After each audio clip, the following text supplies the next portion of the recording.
সুপ্রিয় দর্শক, আজকে আপনাদের নিয়ে যাব ঐতিহাসিক সেই রূপকথার পুকুর, যা আমাদের উত্তরমুরাতে অবস্থিত।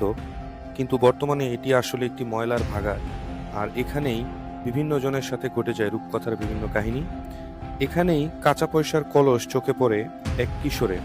চলুন আজকে তার মুখ থেকেই সেই অবাক করা ঘটনাটা একটু শুনে আসি। এই হচ্ছে আমার ভাগিনা সৌরভ, যার সাথে আমার পিছনে যে পুকুর, যদিও এখন আর পুকুর নেই, এটা এখন একটা ময়লার ভাগাড়। কিন্তু এই রূপকথার পুকুরে আমার ভাগিনা সৌরভ একটা ঘটনার সাক্ষী। আপনারা সবাই যেটা জানেন যে কাঁচা কলস বা কাঁচা পয়সার কলস যেটাকে বলে, অনেকে লোডা বলে থাকে, একটা সময় এরকম বৃষ্টির দিনে যার সাথে এরকম একটা লোটা বা কাঁচা পয়সার ঘটনা এই আমাদের এই পুকুরের এখানে ঘটে। আজকে তার মুখ থেকে শুনবো যে কি হয়েছিল মূলত সেই বৃষ্টির দিন আমি আমার নানুর বাসা খুব কাছেই।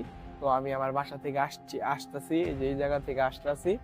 তো এই জায়গাটা হয়তো দেখা, ওই যে একদম এই যে কোনাটায় আমি যখন যাইতেছি, তখন হঠাৎ করে আমার চোখটা ওই কোনায় আটকে যায়।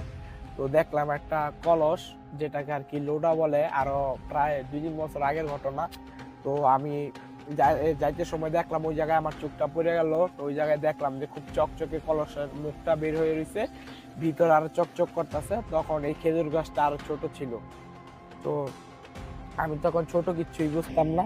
তো আমি এই রাস্তা দিয়ে হাইটা নানির বাসার দিকে গেলাম, গিয়া বললাম যে এরকম এরকম আমি তো ওই জায়গায় একটা কলস দেখলাম। কিসের কলস এটা তো আমি জানি না। পরে আমার নানি বললো যে ধরস নাই, ওইটা বেটার হইছে, ভালো হইছে, কারণ ধরলে নাকি অনেক ক্ষতি। তখন তো আরো ছোট আমি আমি তো এগুলো জানতাম না যে এরকম হয়। তো চোখে বইরা গেছিল, আমার ইতিহাসে লেখা থাকবে যে এইরকম একটা জিনিস আমি দেখছি আমাদের বাড়ির আশেপাশে। দর্শক, এই ছিল মোটামুটি ছোট্ট একটা কাহিনী। আমার ভাগিনা খুব ছোট বয়সে এটা দেখছে, কিন্তু এটার মূল কাহিনী হচ্ছে কেউ যদি এটা নিতে চায় তাহলে এটার একটা প্রবলেম আছে।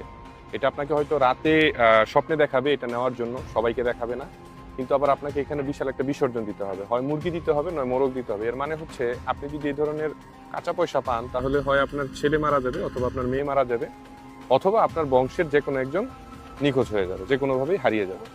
এই হচ্ছে মূলত এই কাঁচা পয়সার ঘটনা। অনেকেই এটা পায়, কিন্তু এটা নিয়ম কারণ না জানার কারণে কিন্তু এটা কেউ রাখতে পারে না। আমার ভাগিনা খুব ছোট বয়সে সেই এরকম একটা জিনিস দেখতে পাইছে। হয়তো তার কপালে ভালো কিছু ছিল বলেই এটার কোনো ইফেক্ট এখনো তার জীবনে পড়েনি। সবাইকে ধন্যবাদ। পরবর্তীতে চেষ্টা করবো এরকম এই উত্তর মুরার পরবর্তী যেই রূপকথার গল্পগুলো আছে সেগুলো আর আপনাদের সাথে শেয়ার করার জন্য।